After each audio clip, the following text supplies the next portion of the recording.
Yeah. Okay. Yeah, we're going to Estes Park. Are you familiar with Estes Park? Have you heard of it? I don't think so. It's in the Rockies. It's where the Stanley Hotel is, which is where Stephen King stayed when he wrote The Shining. Okay.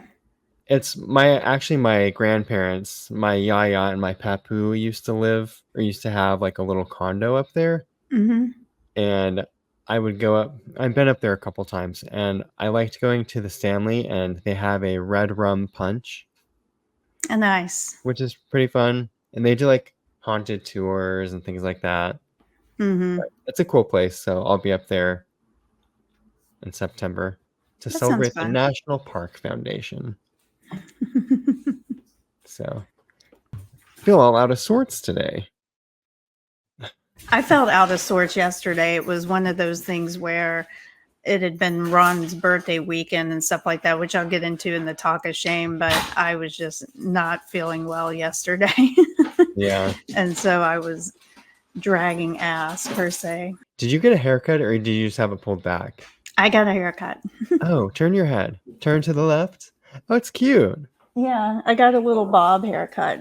It looks really good on you. Thank you. Thank you. Yes. I just did it on the spur of the moment sort of situation. Nice. Yeah. Was this during the celebrations? It was after the celebrations. I went yesterday and got it done. Okay. I did see some of your activities on social media, but we can save that for the talk of shame. Yes. Yes. As a reminder, my hints to you were drunk, yeast, and gut. Yes. So, and this is my final story for our Lush series. We're halfway through right now. So, And it's been a fun series so far. But yeah. I'm not surprised that drunk was a part of your hints, but the yeast and gut is really throwing me for a loop because I'm like, does someone get stabbed in the gut? Does someone have a yeast infection? Are they making beer? So I'm pairing a beer this evening with our story. I also am pairing a beer, so cheers. Cheers. Cheers with our beers. And I even, going along the theme of beer right now, I have this German underwear that I bought ages ago online called Scheisser. Not like Scheisse, Yeah. but they're like an army fatigue color. But I'm like, oh, I feel very Oktoberfest right now. So Yes. Yes. A little early for Oktoberfest, but it's coming. it is. I'm ready for Halloween season. To me, it has already begun. So Yeah. I'm already there. You know what? I have just been sharing so much things right up front and I have not introed us. Yes. Shall I? Absolutely. Welcome to Forbidden, the podcast where we discuss the disgusting, the dark, and the disgraceful in our unmentionables. That's right, we've slipped into something more comfortable, and listener, we hope you are doing the same right now. We hope you're masturbating while listening to my voice. My name is Blake Roberts. And I'm Amanda Kamada, and welcome everyone to our Lush series, as we just said. Cheers. Cheers. I haven't had beer in a while, actually. It can be quite refreshing. It can. I feel like my body, when we do this, is just accustomed to wine. And so just like it hit my body in a weird way, but a good way. Well, shall I just get into the story? Absolutely. I'm with drunk yeast and gut. I can't wait any longer. And I will give the same disclaimer to our listeners that I have given to you that I had planned on reading my story one last time before we jumped on here, and work, as it does, spiraled into something that I had no control over. So Got in the way. it got in the way, and hopefully the story is required 0 edits. So here we go. On April 26th, 1946, a 5-year-old Ugandan boy is taken to the hospital for his 5th injection in the treatment of yaws. So I don't know if you remember back to when I did my episode on syphilis. Mm-hmm. Yaws is related to syphilis. Oh. It's transmitted from person to person through minor skin injury. So it's not an STD or an STI or whatever it is now. but it's related. And it's not something commonly found here, but it exists still elsewhere. So this boy in 1946 has yaws. He's being treated for it, shows up at the hospital for his injection. He's examined, and a mobile tumor is discovered in his abdomen. And from what I could understand, a mobile tumor is when a tumor detaches from like the main source of the tumor or whatever and just is Wow. like floating. It just floats. It's like floating around. It's not affixed to anything. Right. Yeah. And also my understanding was that it could be benign or malignant. Okay. So anyway, that's what they've discovered. They admit him to the hospital. Did you have something else? You look like you're going to No, talk.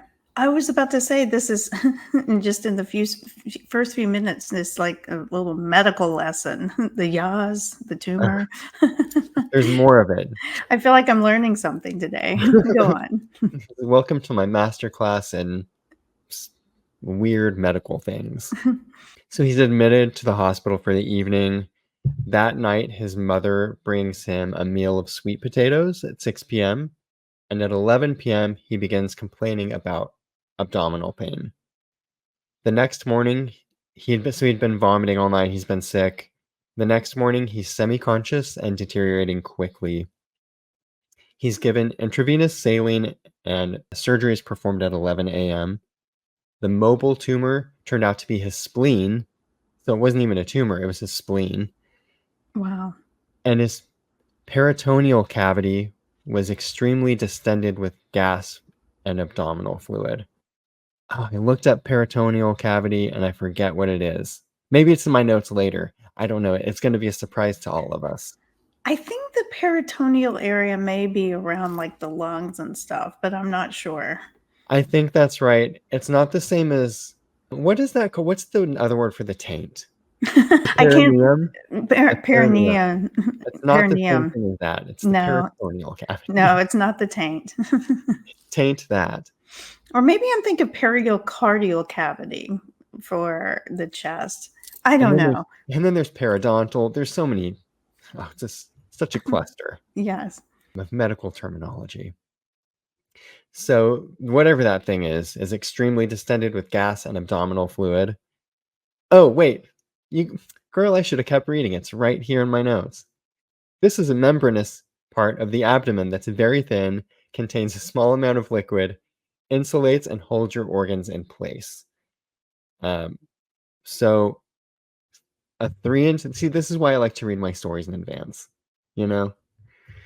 So a 3-inch tear was discovered in that thing, the peritoneal cavity, and fluid and gas poured out of the stomach during surgery. So at some point, his stomach had become so distended with this liquid, this fluid and gas, that it's almost like it caused a rupture.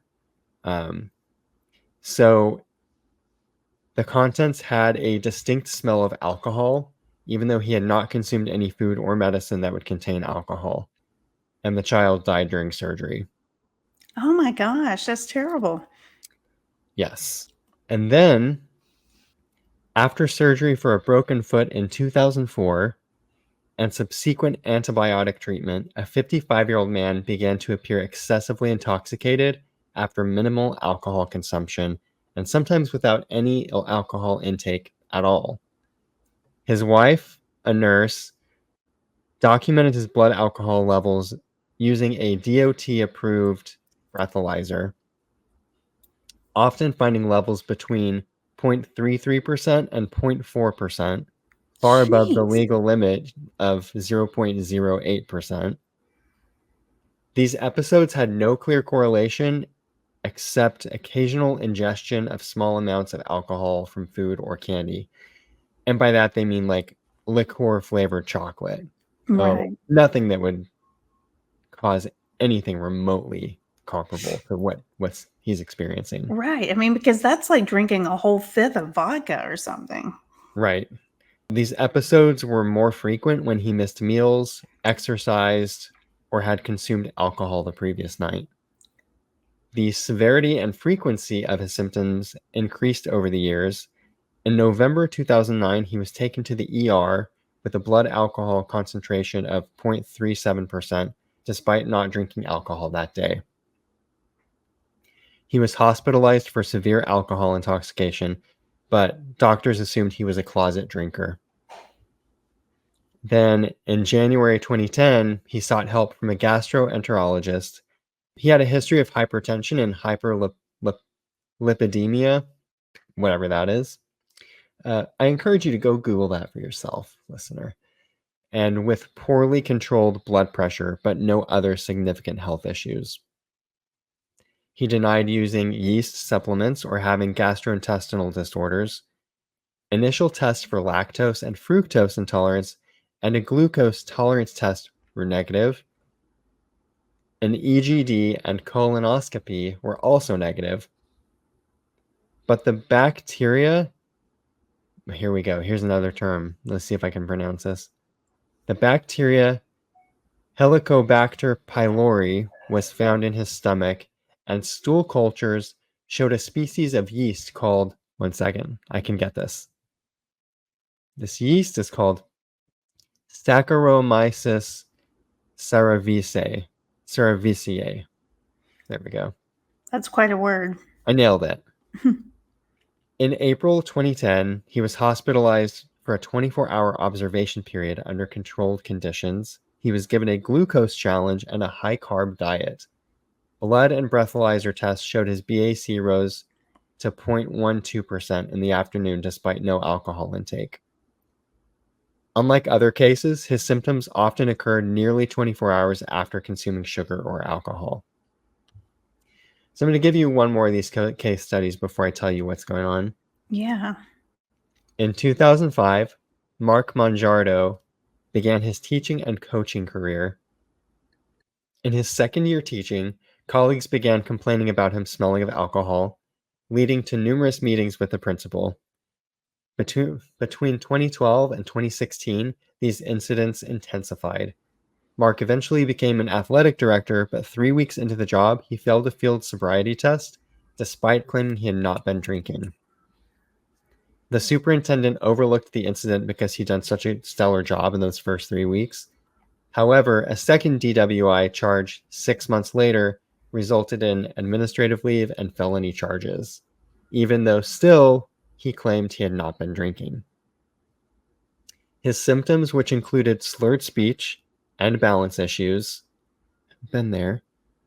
puzzled him and worried his wife, who initially suspected closet drinking. Right. In 2019, after moving in with his wife's family due to financial difficulties and pending felony charges preventing employment, Mark discovered Auto-Brewery syndrome online. A Staten Island doctor confirmed the diagnosis with a glucose challenge test, which showed his blood alcohol concentration rising to 0.14% after consuming a sugary drink, confirming ABS, again, Auto-Brewery syndrome. Auto-Brewery syndrome. Why can't I get that? We might have it and just not know it. I know, maybe that's the problem. Maybe that's why I tumble a little bit more than the average. This diagnosis explained his symptoms and high BAC levels despite not drinking. So, should I tell you about Auto-Brewery syndrome? Yes. ABS, not to be confused with IBS, occurs when the gastrointestinal tract converts food into alcohol. Dr. Rohit Lumba, apologies if I'm getting that wrong, a professor of gastroenterology at the University of California at San Diego Medical School, explains that certain gut bacteria can metabolize food into ethanol, which then enters the bloodstream, mimicking alcohol consumption. Wow. ABS causes the gut microbiome to ferment carbohydrates and sugars into alcohol. Patients with ABS may exhibit ethanol in their blood without consuming alcohol, potentially leading to liver and other organ issues. Treatment often includes antibiotics and a low-carb, low-sugar diet to prevent alcohol production. So, I've never heard of this. Have you no, before it's this? super rare. Yeah. And I'll get to it a little bit more later, but most people don't even, it's so poorly documented that most people don't even know what it is to know that if they have that it's that thing that they know about. Most people are just either misdiagnosed or never diagnosed. Um, And people just think that they're drunks, yeah. basically. Symptoms of ABS include balance problems, confusion, bowel issues, vomiting, burping, fatigue, dizziness, and acting intoxicated. I have a lot Diagnosing of those. As we speak, diagnosing ABS can be challenging, requiring blood alcohol level monitoring in non-drinking individuals to confirm the presence of alcohol produced internally. So one hypothesis that I read states that certain medications like antibiotics might kill off beneficial bacteria, leaving the body susceptible to this fungus growth. And some of the case studies I said sort of help support that because a lot of them start like this isn't something that a lot of people are born with. It develops over time. Mhm. And several of the studies that I read, this didn't begin until after they had had some sort of a surgery or some sort of a medical issue. So it does seem that maybe there's some sort of a connection to antibiotics and this issue developing. A few articles mention the presence of the yeast called Saccharomyces cerevisiae. Nailed it. Which is also known more commonly as brewer's yeast. So, brewer's yeast is made from a one-celled fungus and is used to make beer. It's also used as a nutritional supplement, which I had no idea. So I think maybe that means that beer is really healthy. Yeah, I think that's exactly what it means. It's a nutritional supplement because it's got brewer's yeast. Drink more beer.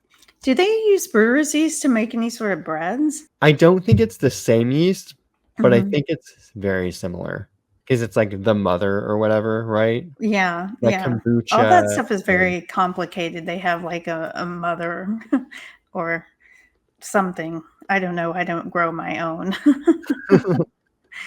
that you know of. No. Yeah. Brewer's yeast is a rich source of minerals, particular selenium, protein, B complex vitamins, and chromium, an essential trace mineral that helps the body maintain normal blood sugar levels. Fermentation is a crucial part of a beer's life cycle, second only to brewing. Like kombucha, wine, and bread, beer undergoes fermentation, and this process applies to all types of beer, from light beers to sours, etc. Mhm. And the process typically begins with the brewer creating a sugary liquid called wort. Like, you need to have that wart removed. Sounds Except not gross. that. Yeah. Mhm. I mean, we're talking about warts and yeast. The whole thing's gross. Yes.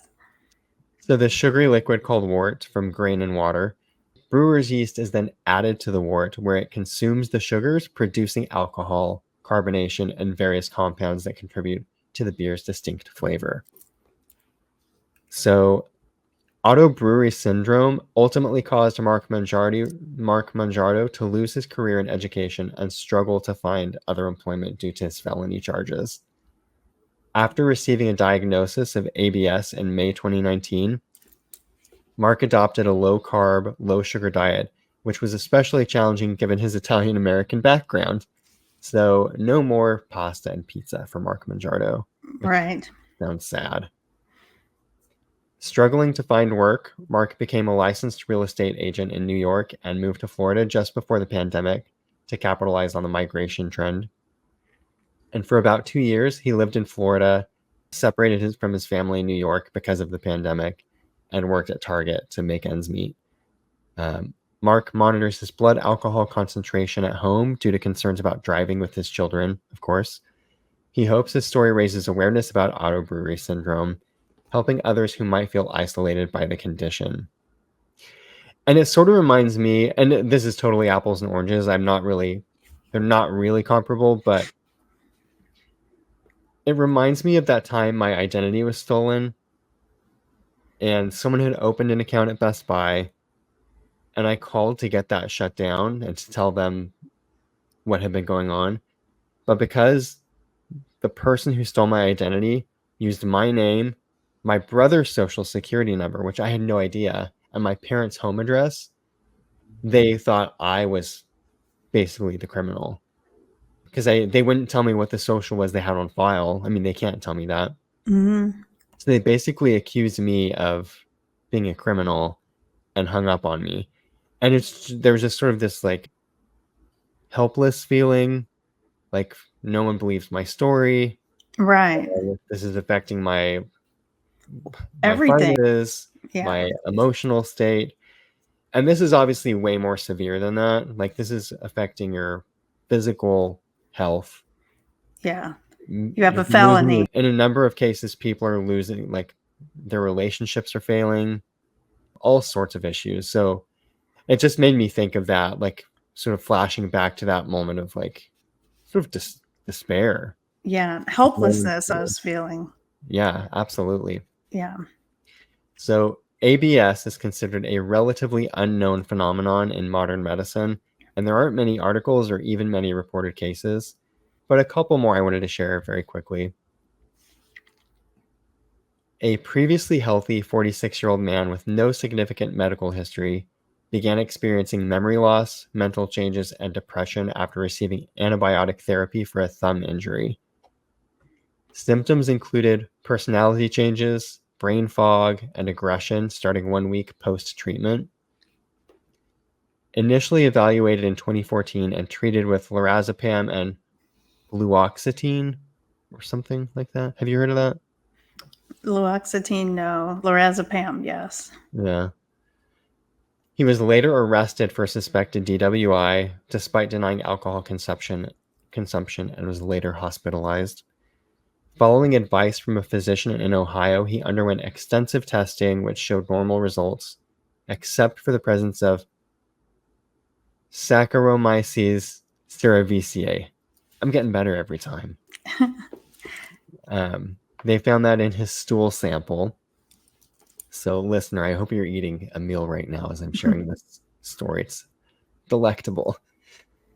To confirm Auto-Brewery syndrome, his blood alcohol levels were monitored after a carbohydrate meal, showing a massive increase. He was treated with antifungal medications and a strict carb-free diet, leading to initial symptom improvement. Despite this, intermittent symptoms persisted, leading to multiple consultations with various specialists. A significant incident included a fall causing intracranial bleeding with fluctuating blood alcohol levels between 50 to 400 milligrams. I don't know. My sources didn't list numbers the same way. So previously I shared BAC. This is something completely different. So it's high from what I can Yeah. gather. Those are high Right. numbers. Yet medical staff doubted his non-drinking claims. Okay, so then a 50-year-old woman from Toronto experienced severe symptoms resembling alcohol intoxication, again, including dizziness, disorientation, weakness, and once even passing out and hitting her head against the kitchen counter while making lunch for her children. Despite not consuming any alcohol. Over 2 years, she and her husband repeatedly informed doctors of her condition, but it wasn't until her 7th emergency room visit that she was taken seriously. During this time, her blood alcohol levels ranged from 30 to 62 millimoles per liter. Never heard of that. But Never. it sounds like millimoles. It sounds like a high number. It does. And it's significantly higher than the normal level of below 2 millimoles per liter and can be life-threatening. Despite the alcohol events, emergency room doctors initially doubted her claims and suspected alcohol use disorder. She was evaluated by 3 different hospital psychiatrists, all of whom found no evidence of alcohol use disorder. Her religion also prohibited drinking, and her husband confirmed she did not consume alcohol. Finally, an emergency room doctor considered the possibility of Auto-Brewery syndrome and referred her to a specialist. So finally, someone has heard of this before and is able to recognize it in her after all of these emergency room visits and doctor visits. So the specialist, Dr. Rahel Zouid, I'm not going to get that right. An infectious disease specialist at the University of Toronto treated her and co-authored a report on her case. And really, only a handful of cases have been reported in the last 3 decades. 2 cases of particular note were identified in children. A 13-year-old girl who became intoxicated after ingesting carbs had been placed in a rehab facility with no access to alcohol. After treatment with antifungal medications, the symptoms resolved. And a 3-year-old girl who became intoxicated after ingesting a carbohydrate-rich fruit drink. Again, a course of antifungal medications eliminated the symptoms. And then I'll just leave you with a quote from our guy, Mark Mangiardo. This disorder is out there because I was going through these issues and I had no idea what it was. It's devastating for someone to live with this, and if I could help others understand that this is out there, maybe someone won't have to go through the same thing I went through. And real quickly, I'll go through my sources. I didn't want to go through all these up front because it's just a lot of medical journals, but here they are very quickly. The British Medical Journal, an article from today.com from 2023, the American College of Gastroenterology, Scientific Research Publishing Incorporated, an article from June 2024 from CNN.com. And then I found a list of case studies, which are actually pretty interesting, from ncbi. Oh my gosh. I'm not reading all that. I'm not going to read you a URL. Let me tell you who this is actually from. Oh, here it is. The National Library of Medicine. That makes way more sense. Yes. And then finally, mountsinai.org and a little bit of beer factoids from allagash.com. So, not true crime, but I just was trying to find something.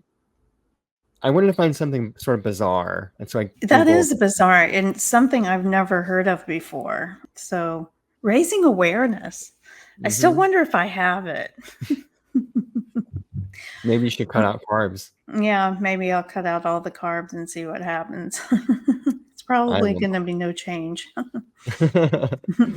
Probably. Oh my gosh, could you imagine No, cutting out carbs? no, not to that level No. because of the severity of, the alcohol intoxication from it, which is just wild Yeah. that can happen, to those levels of, the blood alcohol content levels of their bodies or whatever were just so egregious. Yeah, and just like the fact that Mark Mangiardo, like his coworkers could smell alcohol on him. Mhm.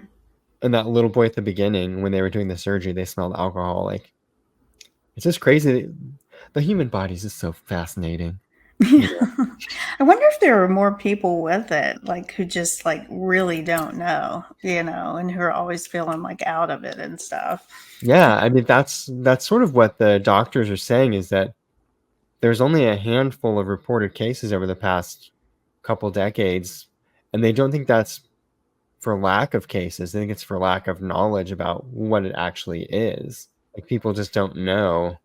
Like if it's you or me, and I mean, I have a glass of wine every day, sometimes two, and occasionally more on the weekend. But for people that maybe drinking is a regular occurrence for them, you might not. You might just be like, "Oh God, I feel like shit today." Yeah, Like, right. why do I feel hungover? I only had one glass of wine, you know? Mm. So, yeah. But also, like, it could save you a lot of money if you're like, you know what? I want the sensation of drinking without having to buy a drink. So I'm gonna eat a Yeah. pizza. Yeah. I eat, like, a big pasta dinner. Yeah. Although there's like a nice sort of little window of consumption where there's that sort of euphoric feeling, and sort of your inhibitions are down a little bit, and it's just a very pleasant state. Mhm. And then that quickly can turn into unpleasant. But I actually genuinely enjoy drinking, especially wine. I love the way wine tastes. I would never want to give that up for something, that my body's producing. Right. I don't Right. want that brewer's yeast. Yeah. Keep it away. I wonder if there's like a champagne version. Right. Like, I don't want the beer one. I want the champagne one. Right. Anyway. Well, that was such a bizarre story or Yeah. collection of stories, but very educational because I had never heard of that before. Welcome to my masterclass on Auto-Brewery syndrome. Auto-Brewery syndrome. That's crazy. Yeah. Yeah. It's just a little fungus and a fungus among us. Yeah. I mean, now that drunk yeast and gut actually makes sense. Mm-hmm. I wasn't exactly sure where this was going with the kid, like the first story, because I was just like, wait a minute. Was he like poisoned by somebody or something like that? Yeah. But it was his own body. Mm-hmm. He's deceived by his body. I like to throw in little twists and turns here and there. Mm-hmm. Very good. Yep. Very good. Cool.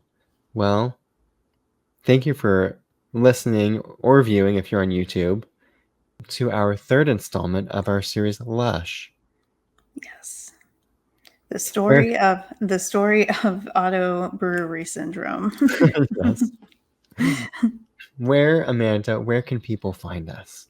Well, they can find this, as we just said, on YouTube, on Spotify, and on Apple, all at The Forbidden Pod. And also, we are on social media.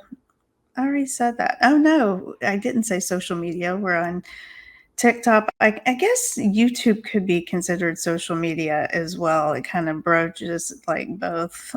Yeah. Because you can listen or watch. But also on Facebook, Instagram, TikTok at The Forbidden Pod. Write in to us at hello@theforbiddenpod.com and visit our website at www.theforbiddenpod.com. Yeah. If you are interested in seeing us in our underwear, watch us, subscribe, and watch us on YouTube. And yeah, there's lots of near nudity on theforbiddenpod.com. So Yes. check it out. Check it out. Touch Well, yourself. Really, just enjoy. Enjoy. Let us please you. Or not. Write us in and write in and tell us how disgusted you are by us. Right. I only want both extremes. I don't care about anything in the middle. I don't want to know if you're pleasuring yourself to our photos or if you absolutely hate the way we look. Yeah. There's no in between. No in between. I want the best of times. I want the worst of times. Exactly. Well, Blake, thank you once again for that amazing story. That was really cool. I feel like I was highly educated tonight. I like when we can give a little bit something extra back to the community. Maybe one of our listeners has ABS. Write in and tell us about it. Yes. And now you know. You're welcome. Yeah. And now you know how you can cover up your drunkenness and just tell someone you have ABS. There's another pro tip. Just claim to have it. It's ABS. Great story. And thank you for listening. Yeah. And listeners, as always, we want to thank you. I feel like I should burp right here at the end because of the beer.